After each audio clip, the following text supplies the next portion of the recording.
Sueños olvidados, del escritor austriaco Stefan Zweig, cuento publicado en 1900.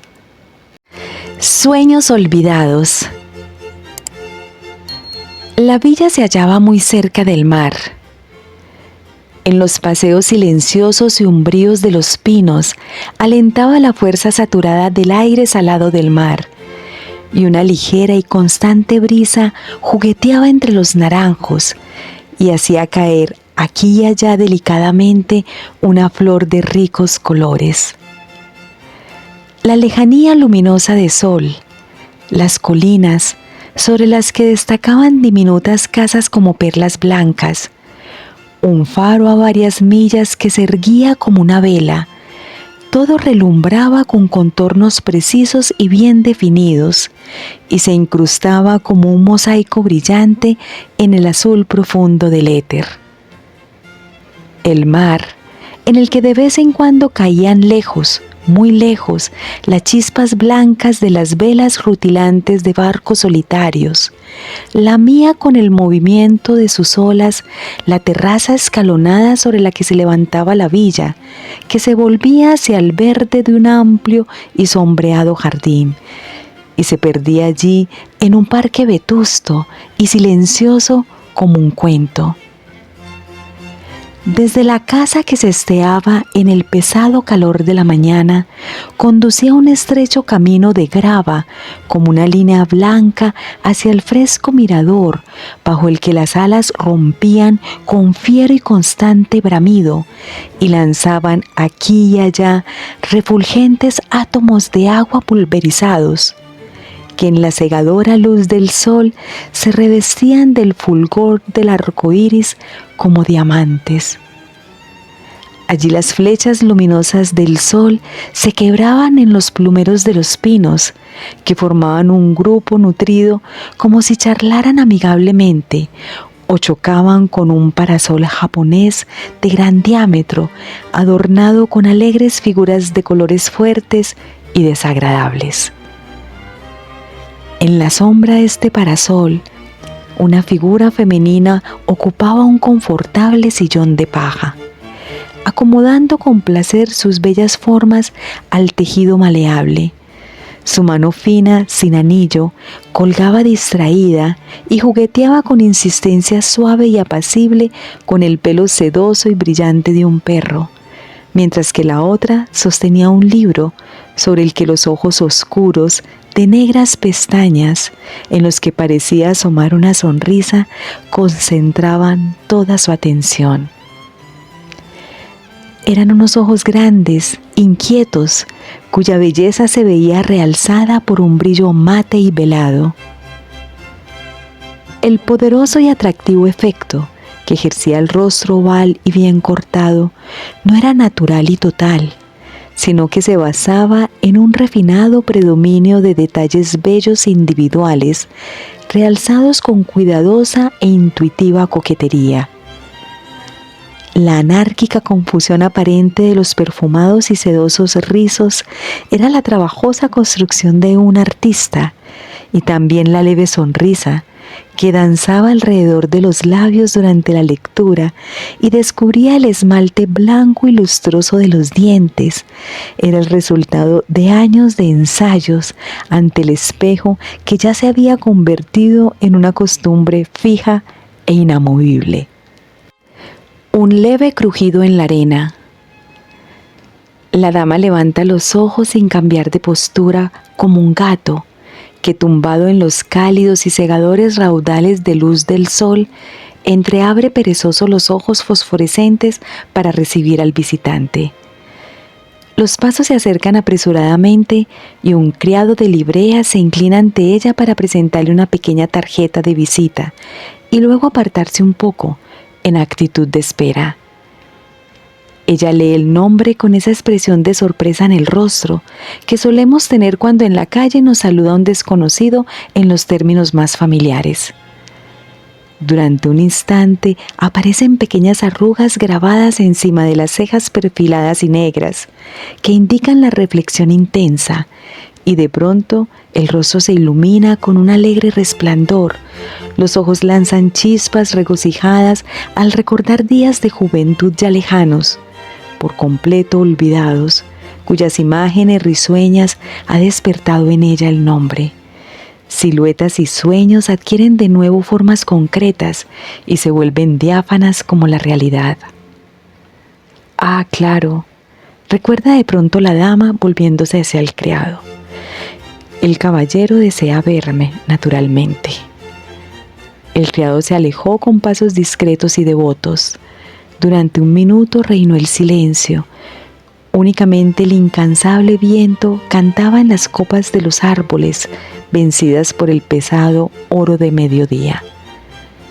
Y entonces, pasos elásticos que resonaron enérgicos en el camino de grava, una sombra alargada que se acercó hasta sus pies y una figura alta de hombre se materializó ante ella, que se había levantado impulsivamente de su mullido sillón. Primero se encontraron sus ojos. Él recorrió con una rápida mirada la elegancia de la figura femenina, cuya sonrisa levemente irónica se encendió también en sus ojos.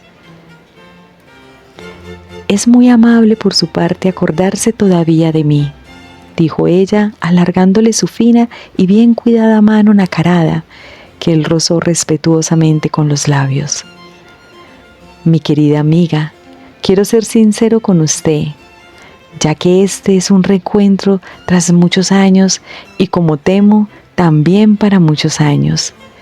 Mi visita se debe más bien a una casualidad. El nombre del propietario de ese palacete, cuya magnífica situación me ha incitado a interesarme por él, me recordó su propiedad. Y así estoy aquí en calidad de arrepentido. No por ello menos bienvenido, porque tampoco yo podía recordar en un primer momento su existencia, a pesar de que una vez fue bastante importante para mí». Ahora ambos sonrieron. El dulce y leve perfume del primer amor de juventud semisecreto había renacido en ellos con toda su dulzura embriagadora, como un sueño que al despertar nos provoca una mueca de desdén, aunque desearíamos soñarlo o vivirlo una vez más. El bello sueño de la insinuación, que solo desea y no se atreve a exigir, que solo promete y no da. Siguieron conversando. Sus voces tenían un tono de cordialidad, de una tierna confianza, como solo la puede otorgar un secreto casi desvanecido, con palabras reposadas, en las que una risa alegre lanzaba de vez en cuando sus perlas redondas. Hablaron de cosas pasadas, de poesías olvidadas, flores marchitadas, cintas perdidas o destruidas, pequeños signos de amor que habían intercambiado en la pequeña ciudad en la que habían pasado su juventud. Las viejas historias que, como leyendas remotas, despertaban en sus corazones campanas hacía años enmudecidas y cubiertas de polvo, se llenaron lenta, muy lentamente, de una solemnidad dolorida y cansada. El epílogo de su amor de juventud muerto confería a su diálogo una gravedad profunda, casi triste. Y la voz de él, de timbre oscuro y melódico, vibró suavemente cuando relató: «Allá en América recibí la noticia de su compromiso, cuando sin duda ya se había llevado a cabo el matrimonio». Ella no respondió nada. Sus pensamientos se hallaban 10 años atrás. Durante unos largos minutos se hizo un espeso silencio entre ellos. Y entonces ella preguntó en voz muy baja, casi sin voz: «¿Qué pensó usted de mí entonces?». Él alzó los ojos sorprendido. «Puedo decírselo sin circunloquios, ya que mañana parto hacia mi nuevo lugar de residencia. No se ofenda, pero no viví momentos llenos de decisiones confusas y hostiles, porque la vida ya había reducido la colorida fogata del amor a una tenue llama de simpatía. Simplemente No la comprendí, la compadecí. Una ligera sombra color púrpura voló sobre las mejillas de la dama y el brillo de sus ojos se intensificó al exclamar alterada: ¿compadecerme? No sabría por qué.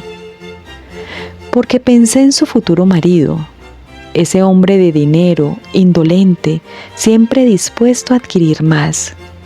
No me contradiga, no pretendo en absoluto ofender a su marido, al que siempre he respetado.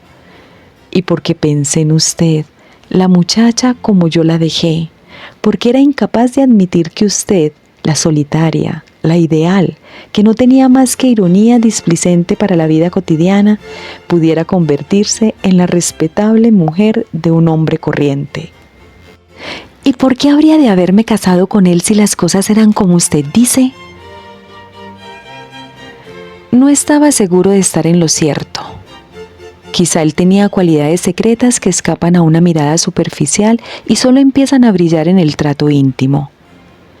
Esta fue para mí la solución simple del enigma, porque había algo que no podía ni quería creer. ¿Qué? Que usted le hubiera escogido por su título de conde y sus millones. Esa era para mí la única imposibilidad.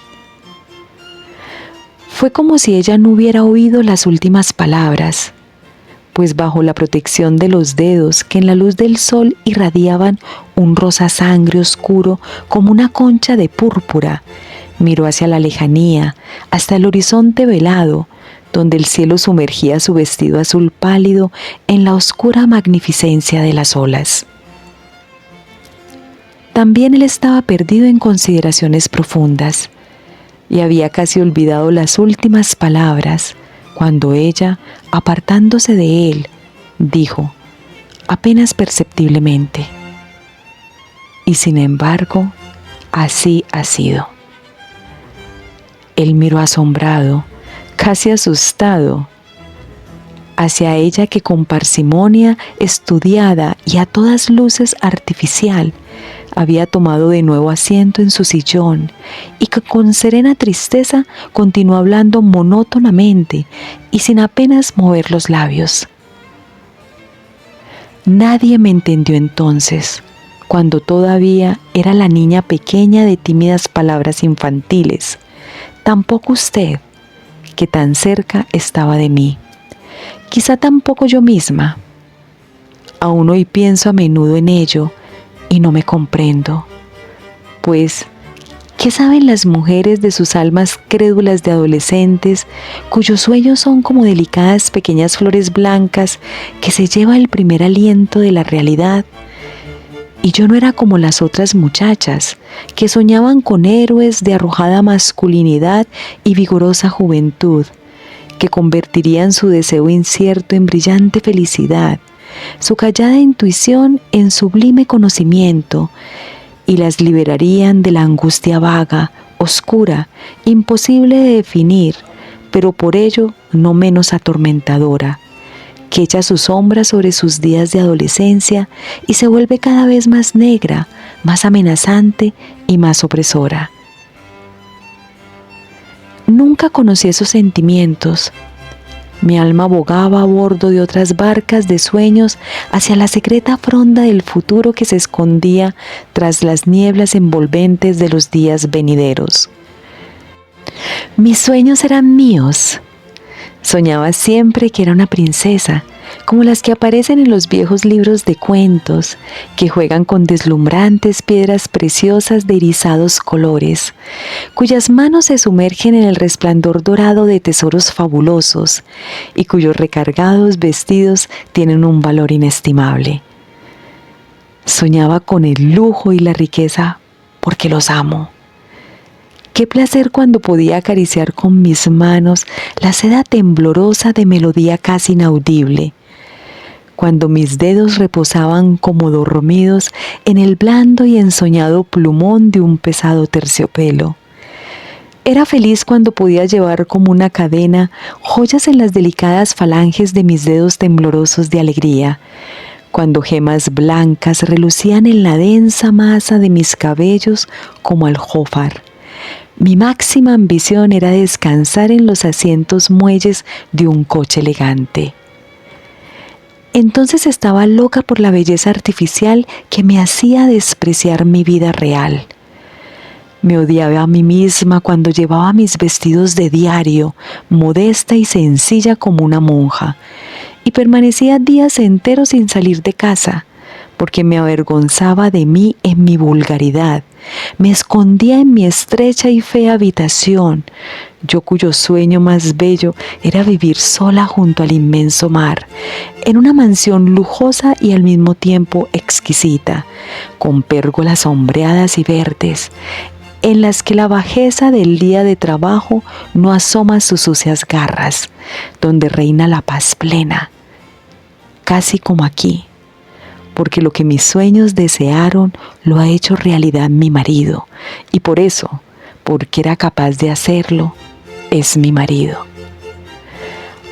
La dama guarda silencio y su rostro arde con la belleza de una bacante. El brillo de sus ojos es ahora profundo y peligroso, y el rubor de sus mejillas adquiere una intensidad llameante. Reina un completo silencio. Solo allá abajo el canto rítmico y monótono de las relucientes olas que se arrojan contra los peldaños de la terraza como contra un pecho amado. Entonces él dice en voz baja, como si hablara consigo mismo: ¿y el amor? Ella le ha oído. Una ligera sonrisa asoma a sus labios. ¿Posee usted aún hoy todos sus ideales, todos aquellos que llevó consigo al lejano mundo? ¿Los ha conservado todos indemnes o se le han muerto algunos marchitados?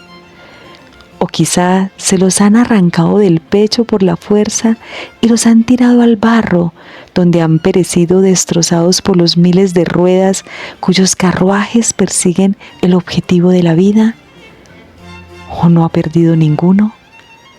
Él inclina la cabeza entristecido y calla. Y de pronto lleva la mano de la dama a sus labios, la besa en silencio, luego dice con voz cordial: adiós. Ella le responde con vehemencia y sinceridad. No se siente avergonzada por haber revelado a un hombre ajeno a ella durante años su secreto más profundo y haberle desvelado su alma. Con una sonrisa le sigue con la mirada y piensa en las palabras que ha dicho sobre el amor. Y el pasado se interpone nuevamente con pasos sigilosos, inaudibles, entre ella y el presente. Y de repente piensa que aquel hombre podría haber guiado su vida, y los pensamientos dan color a esa insólita idea. Y despacio, muy despacio, sin que ella se dé cuenta, la sonrisa se apaga sobre sus soñados labios. Fin. Stefan Zweig nació en 1881. Fue un escritor, biógrafo y activista social austriaco, posteriormente nacionalizado británico en la primera mitad del siglo XX. Miembro de una acomodada familia judía, su padre fue un acaudalado fabricante textil y su madre hija de una familia de banqueros italianos. Estudió en la Universidad de Viena, donde obtuvo el grado académico de doctor en filosofía. También realizó cursos sobre historia de la literatura que le permitieron codearse con la vanguardia cultural vienesa de la época. En ese ambiente, hacia 1901, publicó sus primeros poemas. Sus obras estuvieron entre las primeras que protestaron contra la intervención de Alemania en la Primera Guerra Mundial y fue muy popular entre las décadas de 1920 y 1930. Escribió novelas, relatos y biografías. De estas últimas son particularmente conocidas las de María Estuardo y Fouché, una obra mitad biografía y mitad novela histórica. Otra de sus biografías, la dedicada a María Antonieta, fue adaptada al cine. Stefan Zweig desarrolló un estilo literario muy particular que aunaba una cuidadosa construcción psicológica con una brillante técnica narrativa. Además de sus propias creaciones en teatro, periodismo y ensayo, Zweig trabajó en traducciones de autores como Paul Verlaine y Charles Baudelaire. Ante el estallido de la Primera Guerra Mundial, este autor abrazó el pacifismo. La solvencia económica de su familia le permitió practicar su gran pasión, viajar. Así adquirió la gran conciencia de tolerancia que ha quedado plasmada en sus obras, las primeras en protestar de esa manera en contra de la intervención de Alemania en la guerra. Como intelectual comprometido desde la década de 1920, Zweig se posicionó con vehemencia contra las doctrinas nacionalistas y el espíritu revanchista de la época. De todo eso escribió en una larga serie de novelas y dramas, en lo que fue el período más productivo de su vida. En 1924 se publicaron sus poesías compiladas, compuso obras teatrales como La casa junto al mar, 1911, Jeremías, 1917 y La oveja del pobre, 1939. Escribió asimismo novelas y narraciones, Primera experiencia, 1911, Amok, 1923, Confusión de sentimientos, conjunto formado por 3 relatos largos, el más conocido de los cuales es 24 horas de la vida de una mujer e Impaciencia del corazón, 1938. Su obra incluye también historias noveladas, Erasmo de Róterdam, 1934, Américo Vespucio, 1942, y una serie de ensayos históricos y literarios que constituyen sus obras más populares, Verlaine, 1905, Roland, 1920, Tres maestros, Balzac, Dickens, Dostoyevsky, 1920, La lucha contra el demonio y La curación por el espíritu, 1931. El relato histórico Momentos estelares de la humanidad, que publicó en 1927, se mantiene entre sus libros más exitosos. Tras huir de Austria en 1934, por el auge del nazismo, se refugió en Londres. Posteriormente inició viajes por América del Sur. En 1936, sus libros fueron prohibidos en Alemania por el régimen nazi. En 1939, tras la promulgación en Italia de las leyes raciales fascistas, su obra fue vetada también por las dictaduras de Mussolini. Viajó a los Estados Unidos, República Dominicana, Argentina y Uruguay con motivo de un ciclo de conferencias. Después de la publicación de su novela de ajedrez en 1941, se mudó a Brasil, donde escribió La Tierra del Futuro, 1941. En esta obra examina la historia, economía y cultura del país americano. Citando a Américo Vespucio, describe cómo los primeros navegantes europeos vieron el Nuevo Mundo. Si el paraíso existe en algún lugar del planeta, no podría estar muy lejos de aquí. En Petrópolis, Brasil, este autor y su esposa, desesperados ante el futuro de Europa y su cultura, pues creían en verdad que el nazismo se extendería a todo el planeta, el 22 de febrero de 1942 se suicidaron. Se habían despedido de amigos y dejaron sus cosas en orden. Zweig había escrito: creo que es mejor finalizar en un buen momento y de pie, una vida en la cual la labor intelectual significó el gozo más puro y la libertad personal el bien más preciado sobre la tierra. Su autobiografía El mundo de ayer, con publicación póstuma en 1942, es un panegírico a la cultura europea que consideraba para siempre perdida. Gracias por escuchar. Narradores: Marilena Gil y Fernando Gutiérrez. Libromante es un proyecto enfocado en la difusión de obras literarias. Suscríbete y siempre recibirás nuestro contenido. Deja un like y esto nos ayuda a llegar a más personas. Muchas gracias.